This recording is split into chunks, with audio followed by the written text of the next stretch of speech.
তুমি আমার অস্ত্র কিনলে আমার কাছ থেকে কিনতে হবে, ঠিক যেটা ভারত বাংলাদেশের সাথে শুরু করেছে, যে অস্ত্র কিনলে আমার থেকে নিতে হবে, যাতে আমার বিরুদ্ধে যুদ্ধ করার সময় তোমার ওই অস্ত্র কাজ না করে।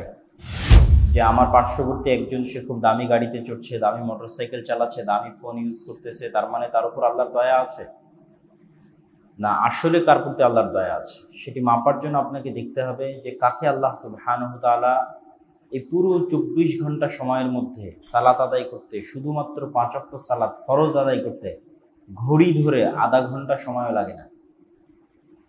5 ওয়াক্ত সালাতের যদি শুধু ফরজ রাকাতগুলো আদায় করা হয় এবং টাইমার ওয়াচ যদি অন করে দিয়ে আদায় করা হয়, ধীর স্থিরভাবে আদায় করা হয়, তাহলে সারাদিনের সকল 5 ওয়াক্ত সালাত মিলিয়ে আধা ঘন্টা হবে না। তাহলে পুরো 24 ঘন্টা সময়ের মধ্যে যে আধা ঘন্টা সময় আল্লাহ সুবহানাহু ওয়া তাআলার সন্তুষ্টির জন্য ব্যয় করতে পারছে না, সে আল্লাহর দয়া এবং রহমত থেকে বঞ্চিত অবস্থায় আছে। আর আপনি সেটার সাথে সম্পৃক্ত আছেন, করতে পারছেন, মসজিদে আসতে পারছেন, মানে আপনার দয়া, আপনার উপর আল্লাহর দয়া আছে। তো সেই মাপকাঠি দিয়ে আমাদের চিন্তা করতে হবে। যেমন আজকে যদি আমরা ফিলিস্তিনের মানুষের কথা চিন্তা করি, যেটি আজকে আমাদের আলোচ্য বিষয়বস্তু, তাহলে বাহ্যিক দৃষ্টিকোণ থেকে দেখলে মনে হবে তারা পৃথিবীর সবচেয়ে হতভাগা, সবচেয়ে ব্যর্থ, সবচেয়ে অসহায়। আর আমরা অথবা আমাদের মতো আর যারা উন্নত পৃথিবীতে বসবাস করছে, ডেভেলপিং অথবা ডেভেলপড কান্ট্রিতে বসবাস করছে, তারা হয়তো খুব ভালো, খুব সুখে, খুব স্বাচ্ছন্দ্যের সাথে আছে। এটা মানুষের দৃষ্টিভঙ্গির উপর নির্ভর করে, পয়েন্ট অফ ভিউ, কোন দৃষ্টিকোণ থেকে আপনি দেখবেন সেটির উপর নির্ভর করে। এবং এটি একটি আপেক্ষিক বিষয়। আপনি মন্তব্য করে দিলেন আর হয়ে গেল, বিষয়টি এমন নয়। একজন মানুষ হাসি মুখে মৃত্যুকে আলিঙ্গন করতেছে, আর একজন মৃত্যুকে এতটা ভয় পাচ্ছে যে মৃত্যু থেকে বাঁচার জন্য ছটফট করতেছে। আমাকে আইসিইউতে ভর্তি করো। করোনার সময় যেমন আমরা দেখতাম, রাজশাহী মেডিকেলে করোনার সময় দীর্ঘদিন আমার যাওয়ার সুযোগ হয়েছে। তো মানুষের বাঁচার জন্য যে কি অস্থিরতা মানুষের মধ্যে কাজ করে, যে সে মৃত্যুর জন্য প্রস্তুত নয়, সে বাঁচতে চায়। আইসিইউতে যেহেতু সংকট ছিল বেডের, তো আত্মীয় স্বজনরা কিভাবে লিয়াজু মেনটেন করে, অনুরোধ করে, তদবির করে কেমনে তার পেশেন্টকে আইসিইউর মধ্যে ঢুকাবে যাতে সে বাঁচতে পারে, না মারা যায়। অথবা আইসিইউর পূর্বে যেটা আছে high flow oxygen nasal cannula, যেটা খুব বেশি অক্সিজেন দিত, তার আগে আছে নর্মাল অক্সিজেন। এই যে মানুষের ছটপট দৃশ্য বাঁচার জন্য। আর তার বিপরীতে আপনি এমনও মানুষ দেখছেন যারা মৃত্যুকে হাসি মুখে আলিঙ্গন করতেছে। তাহলে এই দুইটা ন্যারেটিভের মধ্যে পার্থক্য আছে, এই দুইটা দৃষ্টিভঙ্গির মধ্যে পার্থক্য আছে। এই দৃষ্টিভঙ্গিটা মানুষের ঈমান, মানুষের চিন্তা, মানুষের চেতনা, মানুষের বিশ্বাসের উপর ভিত্তি করে নির্ধারিত হয়।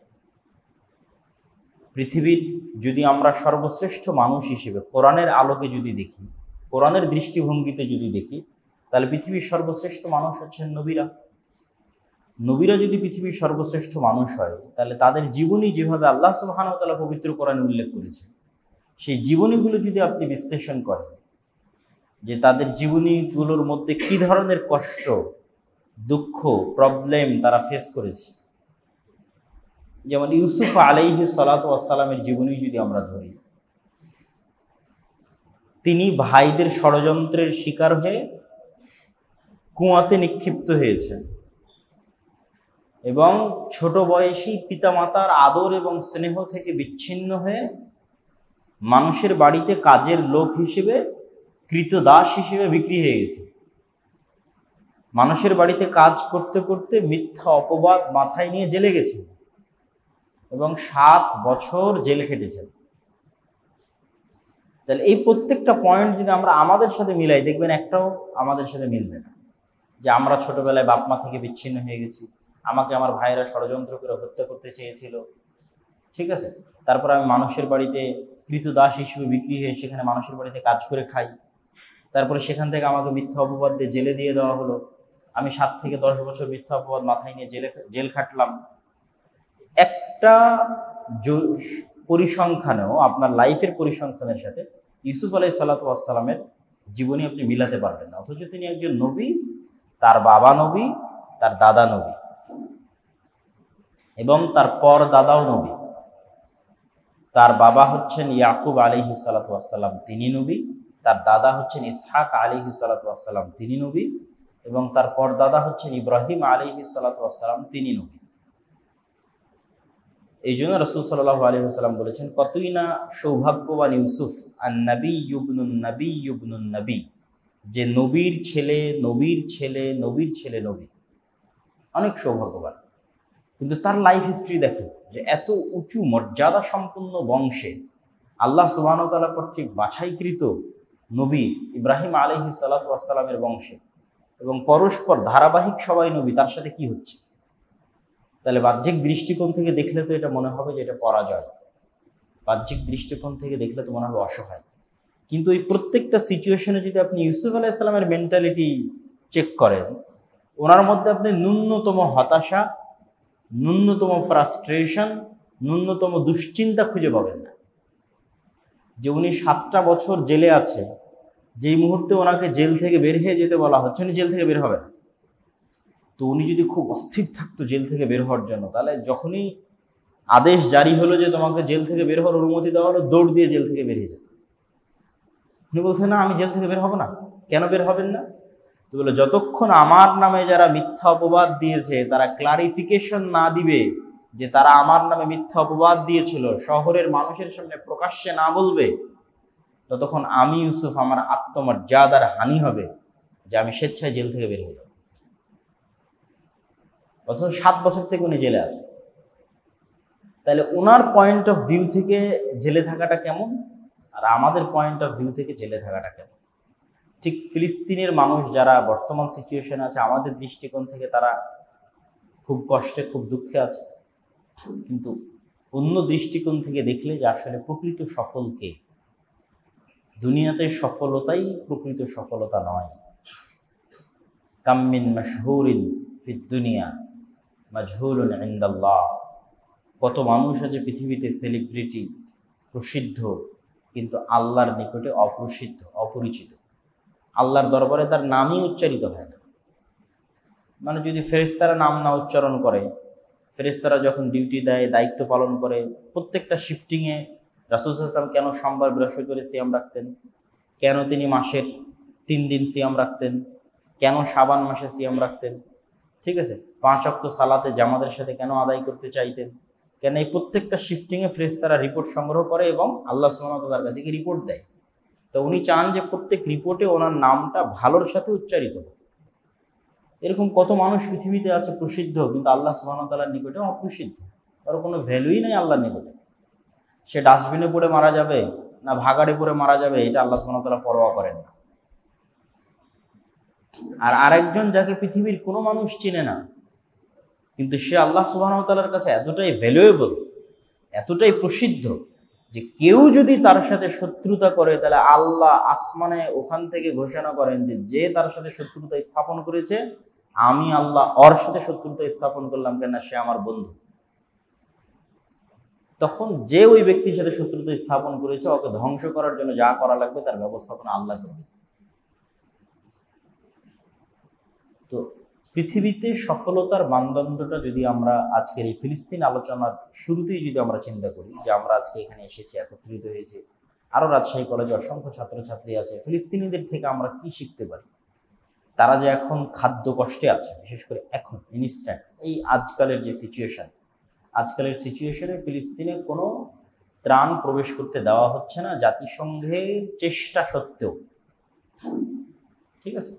এবং দুর্ভিক্ষের কারণে এখন ফিলিস্তিনের মানুষ মারা যাচ্ছে। আজকাল যারা মারা যাচ্ছে 15 জন, 20 জন, 30 জন, তার বেশিরভাগই খাদ্যের অভাবে, দুর্ভিক্ষের কারণে মারা যাচ্ছে।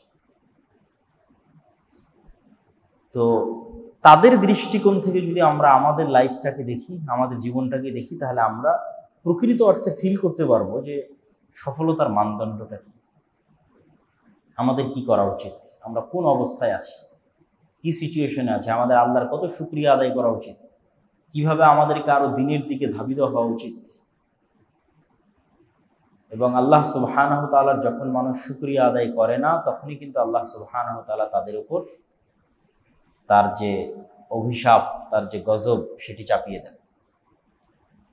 তো ফিলিস্তিনের এই জমিটা, এই মাটিটা আল্লাহ সুবহানাহু ওয়া তাআলার ঘোষণা অনুযায়ী পবিত্র ভূমি। সুবহানাল্লাযী আসরা বিআবদিহি লাইলাম মিনাল মাসজিদিল হারামি ইলাল মাসজিদিল আকসা আল্লাযী বারাকনা হাওলা। যেই মাটির চতুর্পাশ আমি আল্লাহ বরকত দিয়ে ঘিরে রেখেছি। আর এক আয়াতে আল্লাহ সুবহানাহু ওয়া তাআলা বলছেন, ওয়ানাজ্জাইনাহু ওয়া লূতান ইলাল আরদিল্লাতী, আমি লূতকে এবং ইব্রাহিমকে ওই মাটিতে আশ্রয় দিয়েছি যেই মাটিতে আমি বরকত রেখেছি, রহমত রেখেছি সারা পৃথিবীর মানুষের জন্য। আল্লাহু আকবার। আগের আয়াতে বলা হলো যে তার চারপাশ বরকত মণ্ডিত, আর পরের আয়াতে বলা হচ্ছে যে এই মাটিতে আল্লাহ বরকত রহমত রেখেছেন কাদের জন্য? সারা সমগ্র পৃথিবীর মানুষের জন্য রেখেছে। তো ইব্রাহিম এবং লূত আলাইহিস সালাতু ওয়াস সালামকে আশ্রয় দিয়েছে, মানে ইব্রাহিম আলাইহিস সালাতু ওয়াস সালামের বাড়ি ছিল ইরাকে, আর লূত আলাইহিস সালাতু ওয়াস সালাম তিনি ফিলিস্তিনের পার্শ্ববর্তী কোনো এক শহরে দ্বীনের দাওয়াত দিতেন। তো ইরাক থেকে যখন ইব্রাহিম আলাইহিস সালামের বাবা তাকে বের করে দিলেন এবং লূত আলাইহিস সালাতু ওয়াস সালামের শহর যখন আল্লাহ উল্টিয়ে ধ্বংস করে দিলেন, তখন এই দুই নবীকেই এট এ টাইম আল্লাহ কোথায় আশ্রয় দিয়েছিলেন? ফিলিস্তিন, জেরুজালেম, যেটাকে আল্লাহ বলছেন যে এটা পবিত্র ভূমি। এবং ইব্রাহিম আলাইহিস সালাতু ওয়াস সালামের দুই স্ত্রীর দুই সন্তান, বড় স্ত্রী সারা, তার সন্তান ইসহাক, এবং ছোট স্ত্রী হাজেরা এবং তার সন্তান ইসমাইল, এই দুই স্ত্রীর দুই সন্তান থেকেই কিয়ামত পর্যন্ত নবীদের সিলসিলা আল্লাহ সীমাবদ্ধ করে দিয়েছেন। এর বাইরে পৃথিবীতে আর নবী আসেওনি, আর নবীর দাবিদারও কেউ নাই, এবং আর কোনো নবীর অনুসারী দিনের অস্তিত্বও নাই। আমরা যদি বর্তমান পৃথিবীর পপুলেশনকে ভাগ করি, তাহলে 90% পপুলেশন আব্রাহামিক রিলিজিয়ানের অনুসারী, মানে ইব্রাহিম আলাইহিস সালাতু ওয়াস সালামের বংশধরদের কোনো না কোনো নবীর অনুসারী। তার মধ্যে সবচেয়ে বেশি আসবে খ্রিস্টানেরা, তারা ইব্রাহিম আলাইহিস সালাতু ওয়াস সালামের সন্তান ইসহাকের পরবর্তী বংশধর ঈসা আলাইহিস সালামের অনুসারী। তারপরে আসবে মুসলমানেরা, যিনি ইব্রাহিম আলাইহিস সালাতু ওয়াস সালামের সন্তান ইসমাইল আলাইহিস সালাতু ওয়াস সালামের পরবর্তী বংশধর মুহাম্মদ সাল্লাল্লাহু আলাইহি ওয়াসাল্লামের অনুসারী। আর তারপরে অল্প সংখ্যক আসবে ইহুদিরা, যারা ইব্রাহিম আলাইহিস সালাতু ওয়াস সালামের সন্তান ইসহাক আলাইহিস সালাতু ওয়াস সালামের পরবর্তী বংশধর মুসা আলাইহিস সালাতু ওয়াস সালামের অনুসারী। আর বাকি যে 10% রিলিজিয়ান, তাদের কোনো ধর্মের, কোনো নবীর বা কোনো কিছুর অস্তিত্ব এই আব্রাহামিক রিলিজিয়ানের যে ধর্মগ্রন্থগুলো আছে সেগুলো দ্বারা স্বীকৃত নয়। এবং আব্রাহামিক রিলিজিয়ানের যে ধর্মগ্রন্থগুলো আছে, ধর্মগ্রন্থগুলো একটা আর একটার সত্যায়নকারী, মিথ্যায়নকারী নয়। আল্লাহ কোরআনে বলছেন, মুসাদ্দিকাল লিমা বাইনা ইয়াদাইয়া আও ইয়াদাইকুম, এই কোরআন তোমাদেরকে দিলাম, তোমরা এই কোরআনকে চেক করতে পারো তাওরাতের সাথে মিলিয়ে, ইনজিলের সাথে মিলিয়ে। ঠিক আল্লাহ যখন ইনজিল দিয়েছেন তখন ইনজিলের ক্ষেত্রেও বলেছেন তোমরা এই ইনজিলকে চেক করে নাও তাওরাতের সাথে মিলিয়ে। এই দুটোর মধ্যে তোমরা কোনো অমিল দেখবে না, দেখবে যে কমন জিনিস পাবা। তো আজ যদি 5000 বছর আমরা ধরি তাওরাতের বয়স, তো 5000 বছরের যত বিকৃতি আছে, পরিবর্তন, সংযোজন, বিয়োজন আছে, তারপরও অসংখ্য মূল কথায় তাওরাত, ইনজিল এবং কোরআন এক। যেমন দু একটা উদাহরণ দিই, যে আমাদের বর্তমান পৃথিবীতে একটা থিওরি, ডারউইনের মতবাদ, যে মানুষ বিবর্তনের মাধ্যমে বানর থেকে এসেছে। তাহলে মানুষ কোথায় থেকে এসেছে এই প্রশ্নের উত্তরে তাওরাত কি বলে? মানুষ কোথায় থেকে এসেছে এই প্রশ্নের উত্তরে ইনজিল কি বলে? বাইবেল কি বলে? মানুষ কোথায় থেকে এসেছে এই প্রশ্নের উত্তরে কোরআন কি বলে? এই 1000 বছরের বিকৃতির পরও 3টা ধর্মগ্রন্থ এখনো একমত যে মানুষ আদম এবং হাওয়া থেকে সৃষ্টি হয়েছে। এখনো আমরা পড়ে দেখতে পারি। ঠিক পৃথিবীতে ভয়ঙ্কর একটা বন্যা হয়েছিল নূহ আলাইহিস সালামের সময়। পৃথিবীতে ভয়ঙ্কর একজন জালেম শাসক এসেছিল ফেরাউন, যে পানিতে ডুবে গেছিল। এরকম বড় বড় প্রত্যেকটা ঘটনায় ধর্মগ্রন্থগুলো কমন। তুর পাহাড় থেকে মুসা আলাইহিস সালাম যে 10টা আদেশ কাষ্ঠফলকে লিখে নিয়ে এসেছিলেন, ওই 10টা আদেশ এখন তাওরাতে যেভাবে আছে, সেম ওই 10টা আদেশ পবিত্র কোরআনে আছে। এরকম আরো অসংখ্য বিষয় তুলে ধরা যাবে। নবীদের নাম, আমরা বলছি ইব্রাহিম, তারা বলছে আব্রাহাম। আমরা বলছি ইসহাক, তারা বলছে আইজাক। আমরা বলছি ইয়াকুব, তারা বলছে জ্যাকব। আমরা বলছি ইউসুফ, তারা বলছে জোসেফ। আমরা বলছি দাউদ, তারা বলছে ডেভিড। এই জন্যই দেখবেন বারবার মুহাম্মদ সাল্লাল্লাহু আলাইহি ওয়াসাল্লাম বলতেন যে আমি মিল্লাতে ইব্রাহিমের অনুসারী। কেন? এটাই হচ্ছে ফ্যাক্ট চেকার, কোন মানদণ্ডে মাপবা যে আমি সঠিক না তোমরা সঠিক। ইব্রাহিমের প্রকৃত অনুসারী যে সে সঠিক। তো এই জন্য মুহাম্মদ সাল্লাল্লাহু আলাইহি ওয়াসাল্লাম বারবার নিজেকে দাবি করতেন কি, তোমরা মিল্লাতে ইব্রাহিমের অনুসারী না, মিল্লাতে ইব্রাহিমের প্রকৃত অনুসারী আমি। এই জন্য বারবার কোরআনে দেখবেন বলা হয় ইব্রাহিম মুশরিক ছিল না, ইব্রাহিম ইহুদি ছিল না, ইব্রাহিম নাসারা ছিল না, ইব্রাহিম মুসলিম ছিল। মানে এটাই, তোমরা যদি বলো যে তোমরাও ইব্রাহিমের অনুসারী, তাহলে এই জিনিসগুলো চেক করো যে ইব্রাহিম কোথাও বলেছে যে আমি ইহুদি ছিলাম, আমি নাসারা ছিলাম। ইব্রাহিম কখনো শিরক করেছে কিনা? তোমরা তো আল্লাহর সন্তান দাবি করে শিরক করছো। তো রাসূল সাল্লাল্লাহু আলাইহি ওয়াসাল্লাম তাদের সাথে ফাইট দিতেন। তিনিও ইব্রাহিম আলাইহিস সালামের উত্তরসূরি এবং তিনি প্রকৃত ইব্রাহিম আলাইহিস সালামের অনুসারী। এই আলোচনা থেকে আমাদের জন্য শিক্ষণীয় কি মাঝখানের এই আলোচনা, যদিও এই আলোচনা ফিলিস্তিনের সাথে কানেক্টেড হবে। আল্লাহ ইব্রাহিম আলাইহিস সালামের দুই সন্তানের একজনকে ফিলিস্তিনে রেখেছেন, আর একজনকে মসজিদ আকসার পাশে, আর একজনকে কাবার পাশে। এই দুইটা পৃথিবীর সবচেয়ে পুরাতন পবিত্রতম মসজিদ। এই দুই পুরাতন পবিত্রতম মসজিদ আবাদ করত ইব্রাহিম আলাইহিস সালামের দুই সন্তানের বংশধরেরা। এটা মূলত এই আলোচনার সামারি। কিন্তু এখান থেকে আমাদের আরেকটু শিক্ষণীয় আছে, সেটা যে জুলাই পরবর্তী বাংলাদেশে আমাদেরকে বুঝতে হবে যে বাঙালি জাতীয়তাবাদের সাথে মুসলিম জাতীয়তাবাদের দ্বন্দ্বটা কোথায়। আবারও বলি, বাঙালি জাতীয়তাবাদের সাথে মুসলিম জাতীয়তাবাদের দ্বন্দ্বটা কোথায়? আমরা অবশ্যই ভাষাগতভাবে নৃতাত্ত্বিকভাবে বাঙালি, কিন্তু আমরা ধর্মের দিক থেকে মুসলিম। এবং এই অঞ্চল, যে অঞ্চলটা 1905-এ বঙ্গভঙ্গ হয়েছিল, যেহেতু আমরা যদি একটু শর্টকাটে বলি যে এখানে স্বাধীন সুলতানি শাসন আমলে মুসলমানেরা স্বাধীন ছিল। স্বাধীন সুলতানি শাসন আমলের নিদর্শন কি? রাজশাহীতেই বেশি আছে। কেন? রাজশাহী যেহেতু স্বাধীন সুলতানি শাসন আমলের রাজধানীর এরিয়ার মধ্যে পড়ে, তো রাজধানী কেন্দ্রিকই উন্নয়নগুলো বেশি হয়। এখন যেমন ঢাকা কেন্দ্রিক উন্নয়ন বেশি। তাহলে স্বাধীন সুলতানি শাসনামল ইফতেখারউদ্দিন মহমুদ্দিন বখতিয়ার খিলজি যখন এই বাংলা জয় করে, তখন তার রাজধানীটা ছিল মালদা এবং চাঁপাইনবাবগঞ্জ সীমান্তবর্তী গৌড়। তাহলে ওই গৌড় অঞ্চল এবং তার আশেপাশে উন্নয়ন বেশি হবে। এই জন্য বাঘাতে মসজিদ, কুসুম্বাতে মসজিদ, চাঁপাইনবাবগঞ্জের সোনা মসজিদ, এগুলো হচ্ছে তখনকার উন্নয়নের নিদর্শন। এই স্বাধীন সুলতানি শাসনামলের পরে মুঘলদের শাসন, মুঘলরাই প্রথম রাজধানী চেঞ্জ করে কোথায় নিয়ে গেল? ঢাকাতে। তাহলে ওই যে আহসান মঞ্জিল, লালবাগের কেল্লা, এগুলো হচ্ছে তাদের শাসন আমলের নিদর্শন, রাজধানীতে তাদের উন্নয়নের নিদর্শন। তারপরে যখন নবাব সিরাজউদ্দৌলারা আসলো, তারা রাজধানী নিয়ে গেল মুর্শিদাবাদে তাদের পতন হলো। এই মোটামুটি 3-4 বার রাজধানী চেঞ্জ হয়েছে। আর সবচেয়ে পুরাতন রাজধানী আমাদের এখানে, তারপরে রাজধানী সোনারগাঁ, যারা হচ্ছে 12 ভূঁইয়া, তারপরে রাজধানী মোগলদের হচ্ছে ঢাকা, তারপরে রাজধানী হচ্ছে নবাবদের মুর্শিদাবাদ। মানে এই বাংলার ইতিহাসটা যদি আমি বলি। তারপরে ব্রিটিশরা আসার কারণে সবচেয়ে ক্ষতিগ্রস্ত হলো মুসলমানেরা। কেন? তারা ছিল শাসক, তারা চিরস্থায়ী বন্দোবস্তের মাধ্যমে সব জমি জায়গা হিন্দুদের দিয়ে দিল জমিদারি।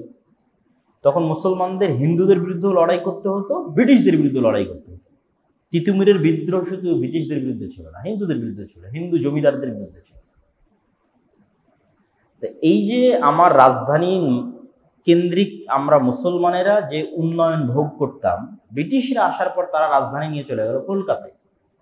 পুরো ভারতের রাজধানী হয়ে গেল কলকাতা, দিল্লি না। মুসলমানদের আমলে পুরো ভারতের রাজধানী ছিল দিল্লিতে, আর ব্রিটিশদের আমলে পুরো ভারতের রাজধানী ছিল কলকাতায়। তাহলে আমার ঢাকাও মাইনাস, আমরা এই পুরো বাংলা মাইনাস। তখন এই অঞ্চলের মুসলমানেরা কি হলো? সুবিধা বঞ্চিত হয়ে গেল, শিক্ষা দীক্ষা সভ্যতা সবকিছু থেকে মাইনাস। তখন তাদের শিক্ষা দীক্ষা ঢাকা কেন্দ্রিক আর একবার উন্নয়নের জন্য 1905-এর বঙ্গভঙ্গের দাবি মুসলমানদের পক্ষ থেকে। যে স্যার সালুমিল্লার কথা আমরা শুনি, যার দানে, যার সহযোগিতায় ঢাকা বা এই বিশ্ববিদ্যালয়গুলো, ঢাকা মেডিকেল কলেজ, বুয়েট এগুলো প্রতিষ্ঠিত হয়েছে। পরে জমিদারদের যেহেতু সমস্যা, হিন্দুদের যেহেতু সমস্যা, যদি ঢাকা কেন্দ্রিক উন্নয়ন হয়, তারা এটা মানতে চাইল না। 1911-তে এটা রদ হয়ে গেল। তো মুসলমানেরা খুব মনক্ষুণ্ণ হলো, এই অঞ্চলের মুসলমান। তখন তাদের জন্য স্যার সলিমুল্লাহর অনুরোধে ঢাকাতে বিশ্ববিদ্যালয়, বুয়েট মেডিকেল কলেজ এগুলো প্রতিষ্ঠিত হলো। তারপরে 1947 শেরে বাংলা একে ফজলুল হক চাইতেন যে দুই বাংলা মিলে আমরা ভারতের সাথেও না, পাকিস্তানের সাথেও না, অখণ্ড বাংলাদেশ চাই। তা 1905-এ যেই হিন্দু জমিদাররা বলল দুই বাংলা এক রাখতে হবে, তারাই 1947-এ এসে শেরে বাংলার স্বাদ দিল না। তারা বলল না, আমরা হিন্দুরা আলাদা হয়ে ভারতের সাথে যুক্ত হব। তাহলে বাঙালি জাতীয়তাবাদের যে থিওরি 1905-এ আবেগময় ভাষায় আমার সোনার বাংলা লেখা হলো, বন্দে মাতারাম লেখা হলো, এই বাংলাকে গ্লোরিফাই করা হলো, ঐক্যবদ্ধ বাংলাকে বাঙালি জাতীয়তাবাদের থিওরি প্রতিষ্ঠিত হলো। সেই থিওরির দাবি অনুযায়ী তো 1947-এ দুই বাংলা একত্রিত হয়ে আলাদা দেশ হতে হবে। কিন্তু তারা ইউটার্ন নিয়ে কি করলো, না, আমাদের কাছে হিন্দুত্ববাদী যে জাতীয়তাবাদ সেটি আমাদের কাছে প্রাধান্যপ্রাপ্ত। ফলত বাঙালি জাতীয়তাবাদের লাস্ট ডেস্টিনেশন হয়ে গেল ভারতীয় জাতীয়তাবাদ। তখন এই অঞ্চলের মুসলমানিত্ব রক্ষার জন্য শেরে বাংলা বললেন, যদি দুই বাংলা এক না রাখা যায় তাহলে আমাদের পাকিস্তানের সাথে যাওয়াই ভালো, অন্তত আমরা আইডেন্টিটি ক্রাইসিসে ভুগব না। মুসলমানদের ভবিষ্যৎ প্রজন্ম মুসলমান হওয়ার কারণে আইডেন্টিটি ক্রাইসিসে ভুগবে না, যেটা ভারতের মুসলমানেরা মুসলমান হওয়ার কারণে আইডেন্টিটি ক্রাইসিসে ভুগতেছে। তাহলে এই আইডেন্টিটি ক্রাইসিসের মধ্যে আমরা পড়ব। তারপরে 1947-এর পর 1971-এর পূর্ব মুহূর্তে 1960-এর দিকে নতুন করে আবার বাঙালি জাতীয়তাবাদ এদেশে আমদানি করা হয়।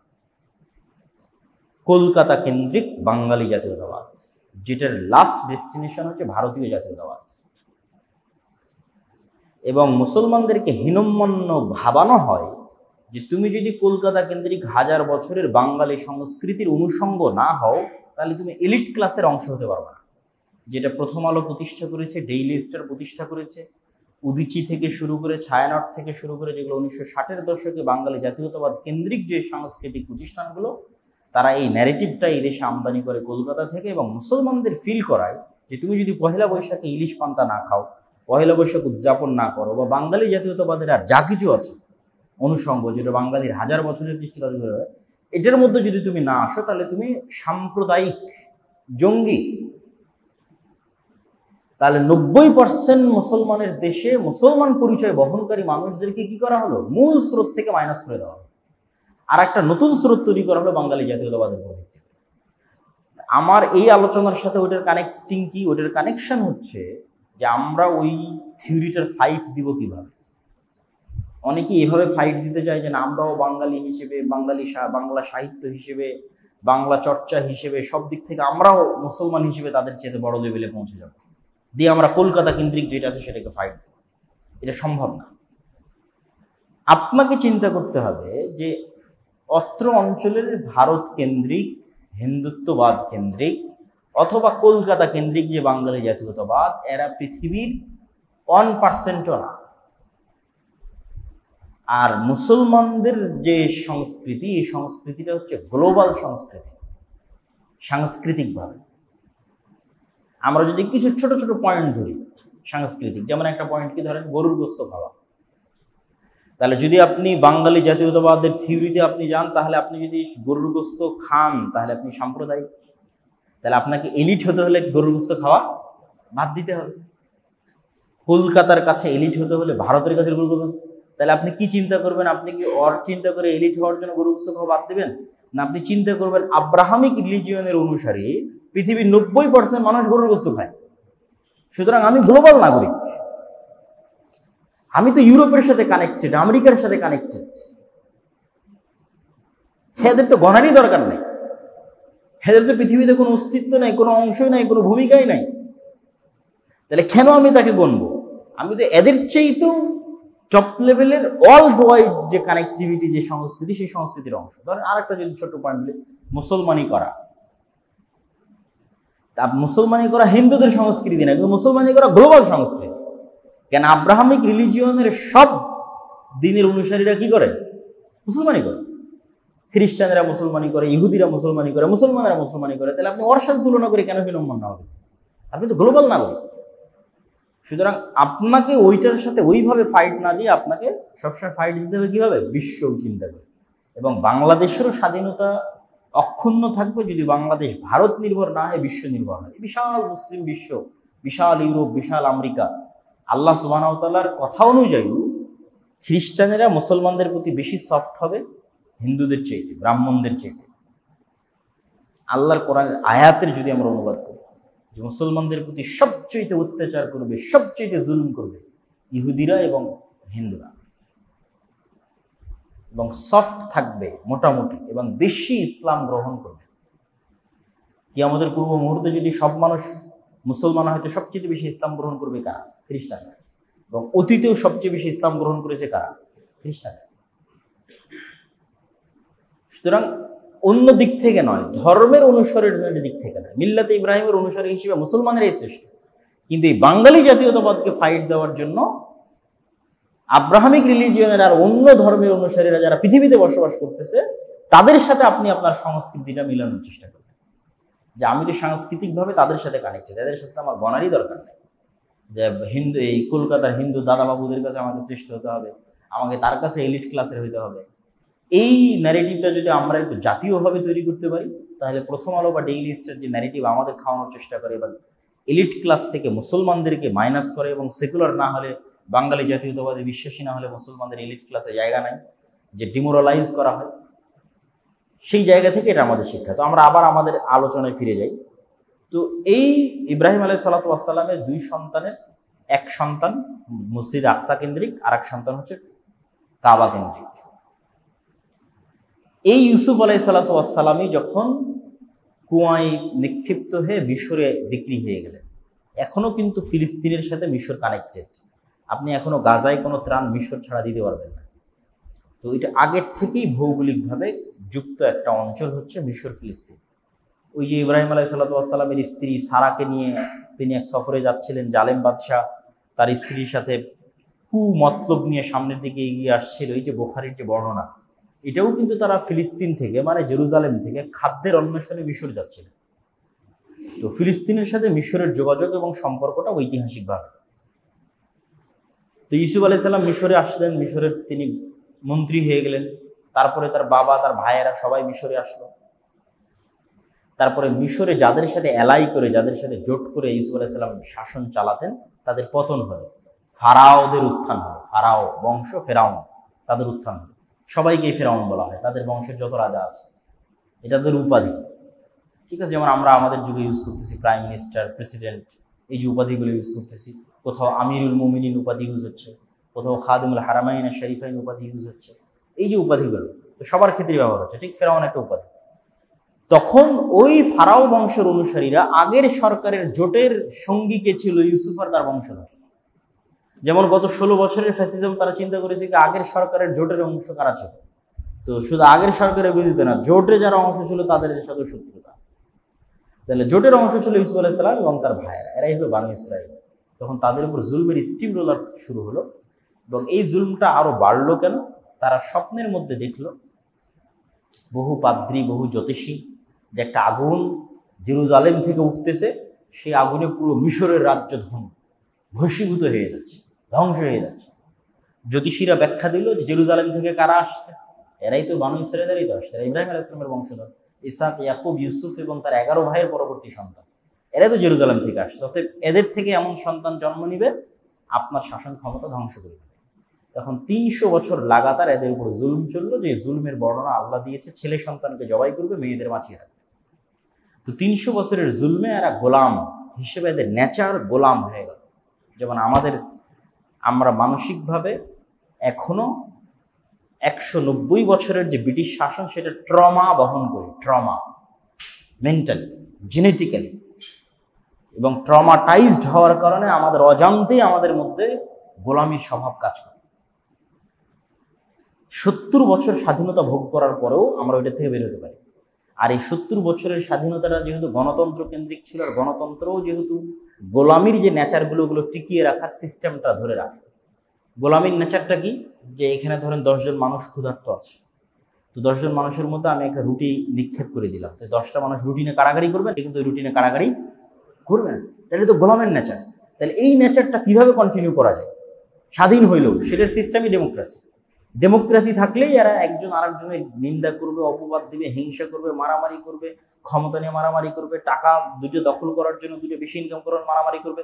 এরা নিজের অজান্তে গোলামের সংস্কৃতি লালন করবে, যে গোলামের সংস্কৃতি আমরা এদের 190 বছর যাবৎ শিখিয়েছি, যে একটা টাকার জন্য তোদের মারামারি করতে হবে, মিথ্যা বলতে হবে, ধোকা দিতে হবে, নাহলে ইনকাম। এটাই তো গোলামের মধ্যে বিল্ড আপ হয়। 190 বছরে আমাদের মধ্যে বিল্ডাপ হয়েছে যে আমরা মিথ্যা না বললে, ধোকা না দিলে, 2টা টাকার জন্য মারামারি না করলে, ক্ষমতার জন্য মারামারি না করলে আমরা পাবো না। ঠিক এই সেম জিনিস বানু ইসরায়েলের মধ্যে বিল্ড আপ করেছে। 300 বছর তারা ফেরাউনের গোলাম ছিল। এই জন্য আল্লাহ সুবহানাহু ওয়া তাআলা দেখলেন যে মুসা আলাইহিস সালামকে যদি আল্লাহ বানু ইসরায়েলদের সাথে মানুষ করে তো নেচার তো খারাপ হয়ে যায়, গোলামানা নেচার হয়ে যায়। তখন মুসা আলাইহিস সালামকে আল্লাহ নিয়ে চলে গেলেন একদম রাজার বাড়িতে, যেখানে তিনি প্রিন্স হিসেবে মানুষ হবে। কেন? একটা মানুষের যে স্বভাবজাত বৈশিষ্ট্য সেটা যেন অক্ষত থাকে, একটা মানুষের যে স্বাধীন চেতা আত্মমর্যাদা সম্পূর্ণ যে বৈশিষ্ট্য সেটা যেন মুসা আলাইহিস সালামের চরিত্রের মধ্যে অক্ষত থাকে। মুসা আলাইহিস সালামকে তো আর ফেরাউন খাবারের জন্য, সে তো তার নিজের সন্তান হিসেবে তাকে লালন করতেছে, তার স্ত্রীর চরম এবং পরম ভালোবাসা কারণে এবং তার ভালোবাসার কারণে একটা সন্তানকে যেভাবে আদর দিয়ে লালন পালন করে সেভাবে লালন পালন করতেছে। আর এট এ টাইম বানু ইসরায়েলরা গোলাম হিসেবে, মাজলুম হিসেবে আছে। এই জন্যই মুসা আলাইহিস সালামের সামনে যখন উনি বড় হলেন, 40 বছর বয়স যখন ওনার হলো, উনি দেখছেন যে এক বানু ইসরায়েলের উপর এক ফেরাউনের লোক জুলুম করতেছে। তো জুলুম করা দেখে উনি এক থাপ্পড় দিয়েছে। আপনি চিন্তা করেন তো, ওই টোটাল বানু ইসরায়েলের তখন যা সংখ্যা, ওদের কোনো একজন এই থাপ্পড় দেওয়ার সাহস করবে? কোনো একজন করবে না। কেন করবে না? কেন? 200 বছর যাবত সে গোলাম আছে, এই সেন্সই তার কাজ করবে না। কিন্তু মুসা আলাইহিস সালামের এই সেন্স কাজ করতেছে কেন? উনি তো স্বাধীন, উনি তো স্বাধীন হিসেবে, ওদের জুলম বাধা দিতে হবে। তো আমরা এখন পর্যন্ত মুসলমানেরা মুক্তি পাচ্ছি না কেন? ওই যে পুরো মুসলিম বিশ্বের যেখানেই যাবেন সেখানেই মুসলমানেরা কলোনিয়াল যে ঔপনিবেশিক যে গোলামির যুগটা ছিল সেটা ট্রমা বহন করতেছে জেনেটিক্যালি, এবং যেখানে জুলম যত বেশি ছিল সেখানে ট্রমা তত ভয়ঙ্কর। আপনি আফ্রিকান মুসলমানদের কাছে যান, দেখবেন যে আফ্রিকান মুসলমানদের অনেকেই নিয়ম শৃঙ্খলা লঙ্ঘন করার দিক থেকে, মিথ্যা ধোঁকা বলার দিক থেকে, চুরি ডাকাতির দিক থেকে এই সাবকন্টিনেন্টের মুসলমানদের চেয়ে এগিয়ে। কেন? ও আরো বেশি গোলামের জীবনযাপন করেছে। লিবিয়ার কি বলার নাম, ইতালি, স্পেন এবং ফ্রান্স, এদের যে উপনিবেশ ব্রিটিশদের চাইতে শতগুণ ভয়ঙ্কর। ব্রিটিশেরা তো কিছুটা সভ্য ছিল। ফ্রান্সের যে গোলামি, আল্লাহু আকবার, ফ্রান্সের যে জুলম আফ্রিকান মুসলমানদের উপর, এটা ভাষায় প্রকাশ করা যাবে না। এখন পর্যন্ত ওরা আফ্রিকার মুসলমানদের স্বাধীনতা দেয়, বলে তোমার যে খনিজ দ্রব্য উৎপাদিত হবে সেটা আমার, তোমার ব্যাংকের টাকা আমার কেন্দ্রীয় ব্যাংকে থাকবে, তুমি কোনো স্বাধীন পররাষ্ট্রনীতি অবলম্বন করতে পারবে না, তুমি আমার অস্ত্র কিনলে আমার কাছ থেকে কিনতে হবে। ঠিক যেটা ভারত বাংলাদেশের সাথে শুরু করেছে, যে অস্ত্র কিনলে আমার থেকে নিতে হবে, যাতে আমার বিরুদ্ধে যুদ্ধ করার সময় তোমার ওই অস্ত্র কাজ না করে। তো সে একই সিস্টেম ফ্রান্স এখন অব্যাহত, এখনকার কথা বলছে, এখনকার যদি আপনারা হিস্ট্রি পড়েন, এখন একজন শাসক রাশিয়ার সহযোগিতায় ইউরোপের বিরুদ্ধে, কি যেন নামটা আমি ভুলে গেলাম, আফ্রিকার কি নাম, হ্যাঁ ইব্রাহিম সম্ভবত, সে এই ফার্স্ট প্রোটেস্ট করে দেয়। সেও টিকে থাকতে পারবে কিনা আমি জানি, কিন্তু আফ্রিকার মুসলমানদের নেচার যদি আপনি ইউরোপে যান, কেননা যেই ইউরোপিয়ান কান্ট্রির যেখানে কলোনি বেশি ছিল ওরা আবার ওখানে বেশি থাকে। এই জন্য দেখবেন ব্রিটেনে গেলে দেখবেন বাংলাদেশ, ইন্ডিয়া, পাকিস্তানিরা বেশি, আবার ইতালি বা স্পেন বা ফ্রান্সে গেলে দেখবেন আফ্রিকার মুসলমানেরা বেশি। কেন? ওরা ওদের কলোনি ছিল, ওদের গোলামি করতে করতে ওরা ওখানে আসছে 200-300 বছর থেকে। তো এটার সারমর্মটা কি? এই জন্য মুসা আলাইহিস সালাম যখন তাদেরকে আল্লাহর এত বড় দয়া, নেয়ামত, রহমত সবকিছু দিয়ে ফেরাউন ডুবে গিয়ে যখন মরুভূমিতে ওপারে চলে গেলেন, তো মুসা আলাইহিস সালাম তুর পাহাড় থেকে তিনি তাওরাত নিয়ে আসতেছে। তো এই বানু ইসরাইল বলতেছে আমরা আল্লাহর উপর ততক্ষণ ঈমান আনয়ন করবো না যতক্ষণ তোমার আল্লাহকে না দেখবে। অথচ এরা চোখের সামনে দেখলো যে ফেরাউন পানিতে ডুবে মারা গেল। পানিতে ডুবে ফেরাউনকে মৃত্যুবরণ করতে দেখেও তারা বলতেছে যে আমরা আল্লাহকে যতক্ষণ না দেখবো ততক্ষণ ঈমান আনবো না। তাদেরকে যখন বলা হচ্ছে তো খাবারের যেহেতু মরুভূমি ছিল, পানির ব্যবস্থা করে দেন,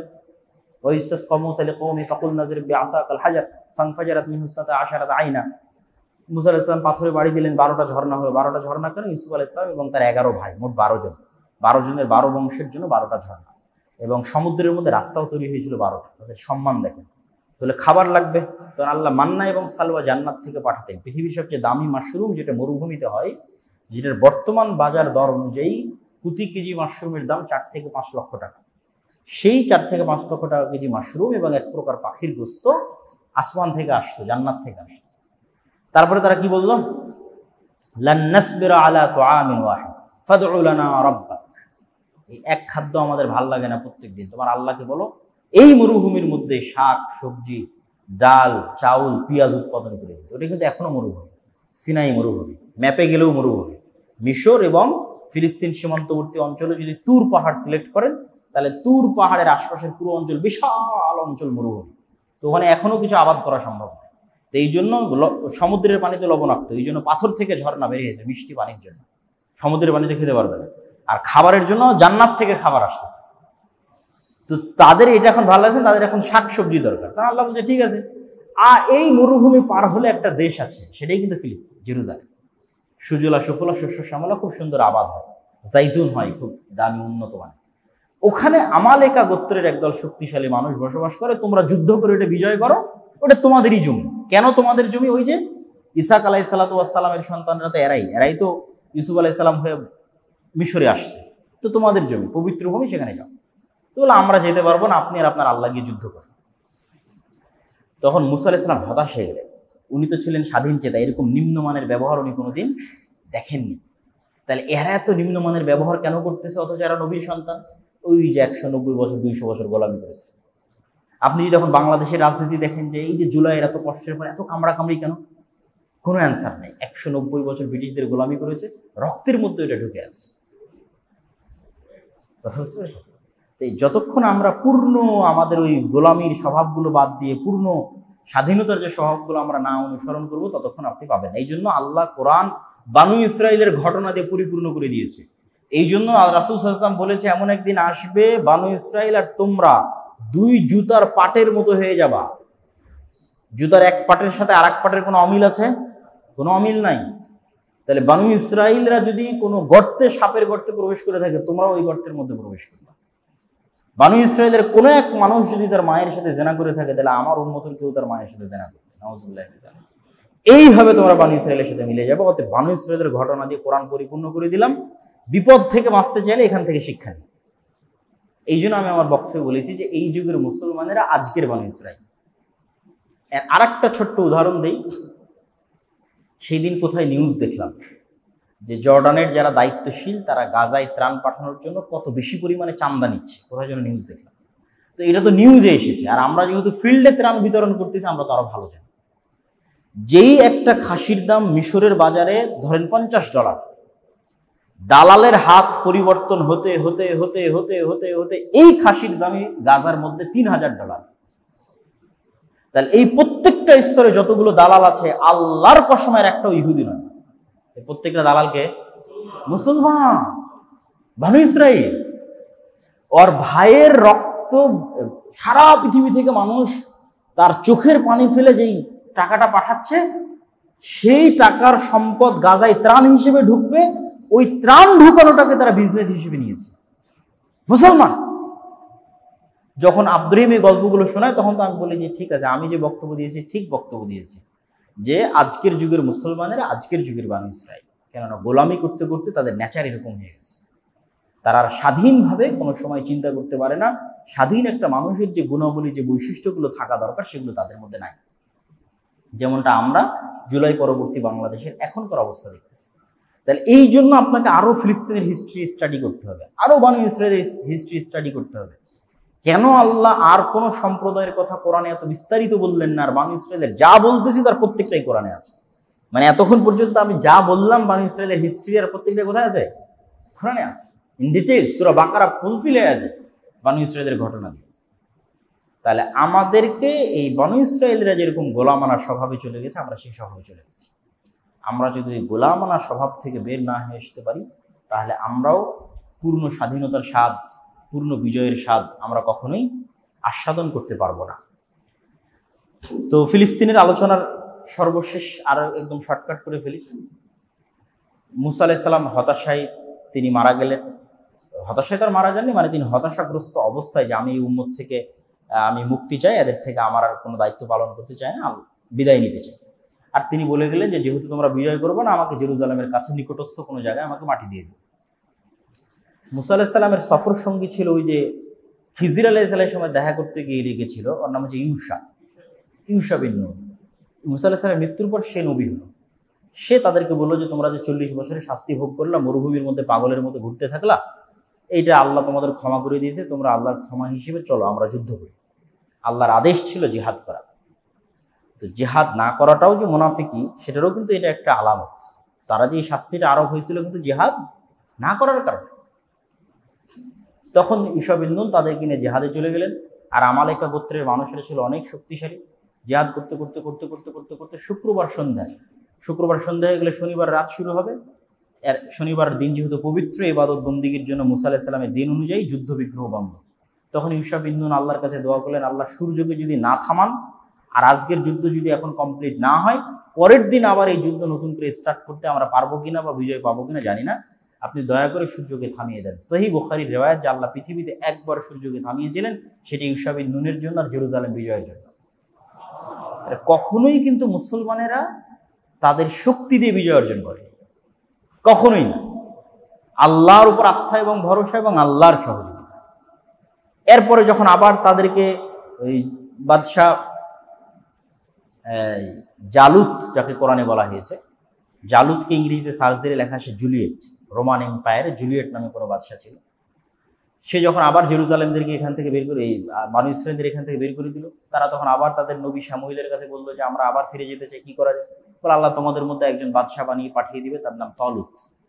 তলুতকে বাদশাহ করার পর তারা বললো এর তো বংশমর্যাদা নেই, কিছু না, একদম আমরা বাদশাহ হিসেবে মানবো না। আল্লাহ বললো বংশমর্যাদা না থাকলে ওর জ্ঞান আছে, শরীরে শক্তি আছে, হিকমা আছে, শরীরে শক্তি আছে, সে নেতা হবে, মেনে নাও। নেতা হিসেবে মেনে নিল। বললো সামনে পরীক্ষা আছে, একটা নদী আছে, এই নদী সাঁতার দিয়ে পার হতে হবে। যে পানি না খেয়ে পার হতে পারবে, যার শরীরের সক্ষমতা এতখানি যে পানি না খেয়ে সাঁতার দিয়ে পার হবে, সেই জিহাদে অংশগ্রহণ করতে পারবে। তাহলে ফিজিক্যাল স্ট্রেংথ থাকাও কিন্তু মুসলমানদের জন্য খুব জরুরি। বিনা পানি পান করে একটা লম্বা নদী সাঁতার দিয়ে পার হওয়া ফিজিক্যাল স্ট্রেংথ ছাড়া ইম্পসিবল। এই জন্য ফিজিক্যাল ফিটনেসও খুব ইম্পর্টেন্ট।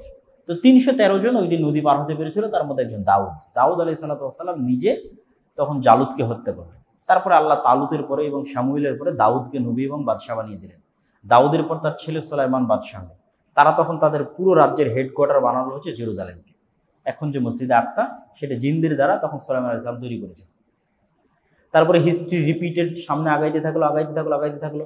তারপরে ঈসা আলাইহিস সালাম, জাকারিয়া আলাইহিস সালাম, ইয়াহইয়া আলাইহিস সালাম, মারিয়াম আলাইহিস সালাম, তারাও এই মাটিতেই জন্ম, এখানেই জন্ম, এই মসজিদেই জন্ম। এবং মারিয়াম আলাইহিস সালামের যে মসজিদের খেদমত করতেন, যেই মসজিদে তার খালু জাকারিয়া আলাইহিস সালাম ইমামতি করতেন, সেগুলো সব হচ্ছে এই মসজিদ আকসার মসজিদ। তারপরে আসলে আমাদের নবী মুহাম্মদ সাল্লাল্লাহু আলাইহি ওয়াসাল্লাম কয়েকভাবে মসজিদ আকসার সাথে কানেক্ট করেছেন। এক নম্বর হচ্ছে কেবলা। প্রথম থেকেই কেবলা জেরুজালেম ছিল, মসজিদ আকসা ছিল। তো যখন মুহাম্মদ সাল্লাল্লাহু আলাইহি ওয়াসাল্লাম মক্কায় থাকতেন, তখন তিনি কাবা ঘরের এমন জায়গায় দাঁড়াতেন যাতে কাবা ঘরও সামনে হয়, মসজিদে আকসাও সামনে হয়। এই জন্য তখন ওনার কোনো ঝামেলা ছিল না। কিন্তু যখন মক্কা থেকে হিজরত করে মদিনায় গেলেন, তখন উনি একটা গেল এই দিকে, একটা এই দিকে, মদিনাটা এই সাইডে। তাহলে মদিনার থেকে হয় আপনাকে মসজিদে আকসা মুখে দাঁড়াতে হবে, না হলে কাবা মুখে দাঁড়াতে হবে। তো যেহেতু কেবলা মসজিদে আকসা, তো মসজিদে আকসা মুখে দাঁড়ালেন। কিন্তু কষ্ট লাগলো কি, যেহেতু ওনার শৈশব, কৈশোর, যৌবন, বংশ সবকিছু কিসের শ্রেষ্ঠত্ব দেখে বড় হয়েছেন? উনি কাবার শ্রেষ্ঠত্ব দেখে বড় হয়েছেন। ওনার বাপ, দাদা, চাচা, অল এভরিথিং, ওনার পুরো লাইফ উনি কোথায় বড় হয়েছে? কাবার আশেপাশে বড় হয়েছে। এইটা ওনার কাছে খুব কষ্ট লাগলো। কদ নারা তাকাল্লুবা ওয়াজহিকা ইলাস সামা। তখন আল্লাহ বললো যে ঠিক আছে, তোমার কেবলা আমি পরিবর্তন করে কাবার দিকে করে দিলাম।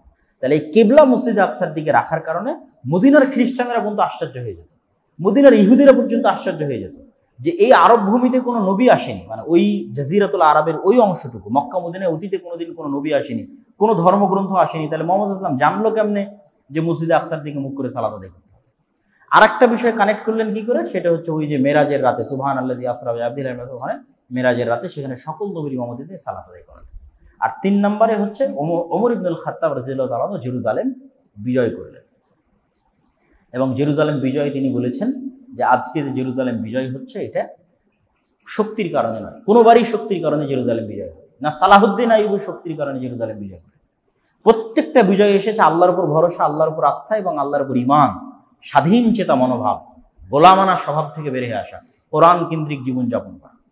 আর ইসলাম ধর্মের শ্রেষ্ঠত্ব এবং মুহাম্মদ সাল্লাল্লাহু আলাইহি ওয়াসাল্লামের নবুয়তের শ্রেষ্ঠত্ব ফুলফিল হয় যখন এট এ টাইম মসজিদে আকসা এবং কাবা, আব্রাহামিক রিলিজিয়ানের 2টা স্মৃতি, আর তো কোনো স্মৃতি নেই। ধরেন মসজিদ আকসা যখন আমার কাছে, তখন খ্রিস্টান আর ইহুদিদের কাছে কি আছে? কিছুই নাই, জিরো। তাহলে আব্রাহামিক রিলিজিয়নের দুইটা স্মৃতি আমার কাছে। তাহলে মিল্লাতে ইব্রাহিমের দাবিদার হওয়ার যে আমার দাবি এবং বাস্তবে আমার যে প্রভাব, দুইটা তখন সমানে সমান হয়ে যায়। তখনই ওই আয়াতটা তখন প্রস্ফুটিত হয়ে ওঠে যে হুয়াল্লাযী আরসালা রাসূলাহু বিল হুদা ওয়া দীনিল হক লিইয়ুযহিরাহু আলাদ দ্বীনি কুল্লি। এই জন্য মসজিদে আকসা আমাদের লাগবেই। জেরুজালেম এবং ফিলিস্তিন আমাদের বিজয় হতেই হবে এবং হবেও। এই জন্য আমি বলি যে যেহেতু রাসূল সাল্লাল্লাহু আলাইহি ওয়াসাল্লাম বলেছে যে প্রত্যেকটা গাছ এবং পাথর বলবে যে এখানে ওই জায়নিস্টরা লুকিয়ে আছে, এদের হত্যা করো, তো গাছ আর পাথর কেন বলবে? মানে তাদের জুলমের মাত্রা এত বেশি হবে যে আল্লাহর প্রকৃতি তাদের বিরুদ্ধে কথা বলতে বাধ্য হবে। আল্লাহু আকবার। মানুষ তো তাদের বিরুদ্ধে কথা বলবেই। এই যে এখন ক্ষুধার্ত অবস্থায় গাজার মানুষদেরকে রেখেছে, এই যে করুণ দৃশ্য, তাদের জুলমের মাত্রা এত বেশি হবে যে প্রকৃতি তাদের বিরুদ্ধে কথা বলবে। কারণ সেই দিন তাদের বাঁচার কোনো রাস্তা থাকবে না। এবং অবশ্যই জেরুজালেম এবং মসজিদে আকসা মুসলমানদের আসবে, তো মুসলমানদের আসবে কি হবে? বানু ইসরাইলের স্বভাবে আসবে না, গোলামানা স্বভাবে আসবে না। ওই যে শক্তি বলে, ক্ষমতা বলে যে অমুক লাগবে তমুক লাগবে। আজ মুসলিম বিশ্বের যা শক্তি ক্ষমতা আছে, ওমর ইবনুল খাত্তাবের তা ছিল না। ওমর ইবনুল খাত্তাবের সাথে যদি আপনি রোমান এবং পারস্য এম্পায়ারের তুলনা করেন, আর আজকের মুসলমানদের ক্ষমতা এই পাকিস্তান, এই ইরান, এই সৌদির সাথে যদি আজকের আমেরিকা এবং ইউরোপের তুলনা করেন, তাহলে আজকের মুসলমানদের কাছে ক্ষমতা বেশি আছে, টাকা বেশি আছে। ওমর ইবনুল খাত্তাবের কাছে ছিল না, সালাউদ্দিন আইয়ুবীর কাছে ছিল। তাহলে শক্তি ক্ষমতা কোনো ব্যাপার নয়। আজকে মুসলমানদের নাই কি? সব বানু ইসরাইলের স্বভাবের মধ্যে আছে। সবাই নিজের ভাইয়ের রক্ত বিক্রি করে খেয়ে নিচ্ছে। ঠিক আছে, এই গোলামানা স্বভাব থেকে যদি আমরা বেরিয়ে আসতে পারি, আমাদের পরবর্তী বংশধররা বেরিয়ে আসে, ইনশাআল্লাহ আমরা নাজাত পাবো। আল্লাহ আমাদের তৌফিক দান করুক। আল্লাহুম্মা আমিন। ওয়া আখিরু দাওয়ানা আলহামদুলিল্লাহি রাব্বিল আলামিন। এই যে ফিলিস্তিনের যে আলোচনা করলাম, এটা আমারই লেখা বই, পরিপূর্ণ এখানে আছে। আর মাসিক আল ইতিসাম যদি এখানে প্রতি মাসে তোমাদের নিয়ে আসা সম্ভব হয়, আমি নিজে সম্পাদকীয় লিখি। যেমন এই মাসে আছে নারী সংস্কার নিয়ে সম্পাদকীয় আছে, সমসাময়িক সব বিষয়ে সম্পাদকীয় এবং লেখনী থাকে। এই পত্রিকাটা বাইরেও পাওয়া যেতে পারে। এই বইটা তোমরা এখানে নিয়মিত আনার যদি চেষ্টা করা যায় ভালো হয়। সুবহানাকা আল্লাহুম্মা ওয়া বিহামদিকা আশহাদু আল্লা ইলাহা ইল্লা আনতা আস্তাগফিরুকা ওয়া আতুবু ইলাইক। আসসালামু আলাইকুম ওয়া রাহমাতুল্লাহি ওয়া বারাকাতুহু। ভাই আমাদের এটা প্রথম সেমিনার, মাশাআল্লাহ কোনো কমেন্ট হলে আমরা শুরু করতেছি না, চেষ্টা করতেছি। বারাকাল্লাহ।